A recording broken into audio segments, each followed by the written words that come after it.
and we as Kenya or Kenyans have the ability to start even doing our own internal manufacturing of certain things as opposed to importing. And then now we start exporting. And when you become a manufacturer, then now you're a player in the game. We no longer have to rely on, places like Ukraine for wheat and things like that. We have all these fields that are sitting. I was buying rice in December in Kisumu, around Kisumu area, and I was asked, "Oh, which rice do you want? You want rice from TZ or you want rice from Pakistan?" And I was like, Wow. "Huh?"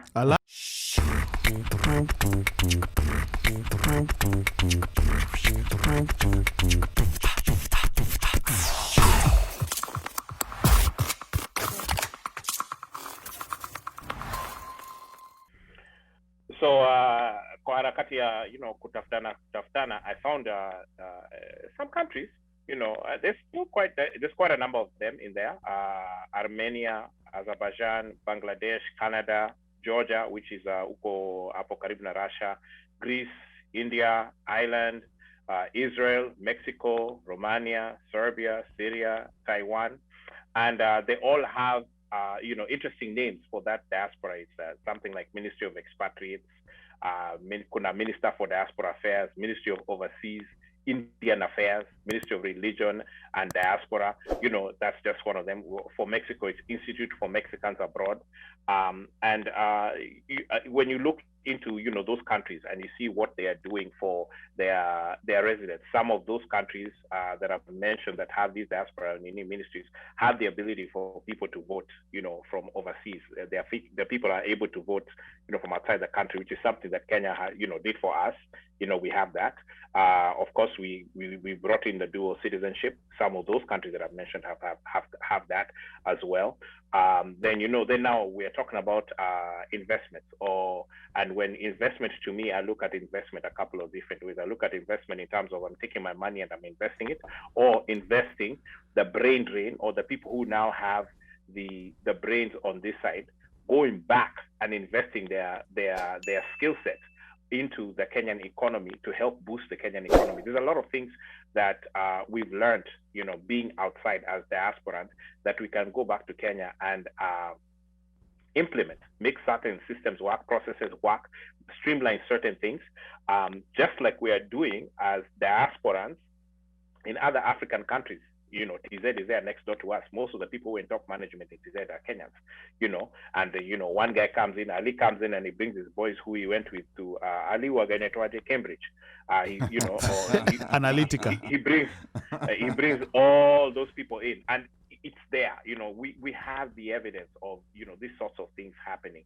So having the diaspora be a part of society, or should I say a part of Kenya, whether it's via this foreign ministry docket or whether it's on their own, is a good thing. And it is just good all over the place. And like Ali said, I think really honestly, if they can do half, or I'd say even a quarter of the things that we would want, given a list of 10 things, that amount of money that people are giving is going to triple. It will not double, it will triple.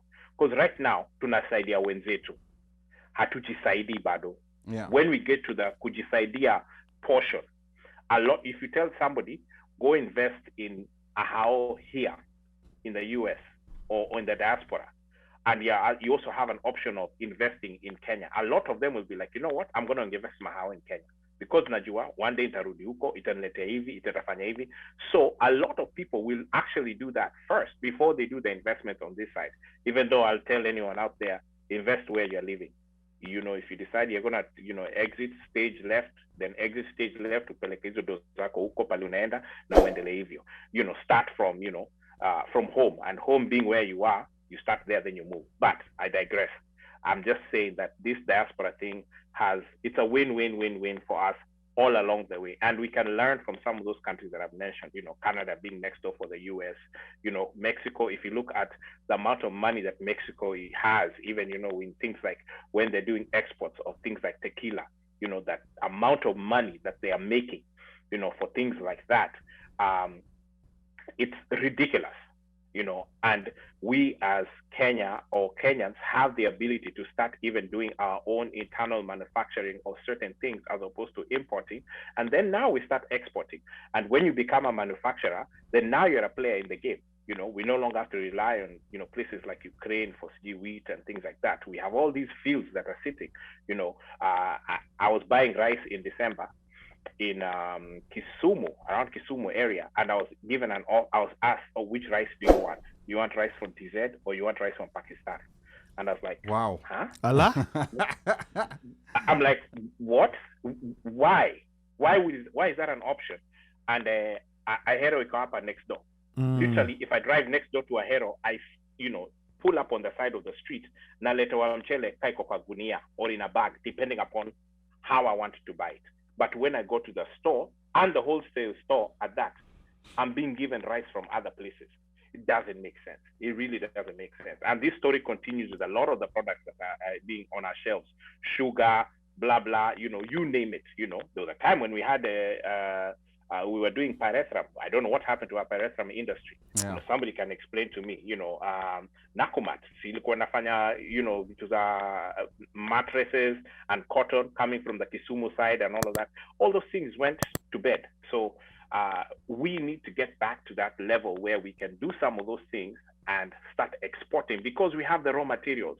You know, if all it takes is basically really to get a factory retooled, or to get people like us in, you know, to invest in a factory, whether it's Mumias or other, we can do that because we have the money. We have shown we have the money. We are already sending it to causes that are not ours. What if now we pick up our own cause? Of course, we can put in another $3 billion. It doesn't take a lot. And if somebody thinks that these figures are unheard of, kuna machama nyingi si huwa tunasaidiana nayo hapa, especially na vifo. If you take your balance sheet ya miaka moja, uangalia how much money we spend on facilitating for watu wamekufa, whether we are, you know, or we are repatriating them, or whether we are paying for, you know, members for them to bury their own and all that, it's a lot of money, a lot. And you're just talking about a group of maybe 100 people or 200 people, you know. So it's a lot. It really is a lot of money. So if we can do that for watu wameaga, what about watu hawajaga na ni sisi na ni do yetu?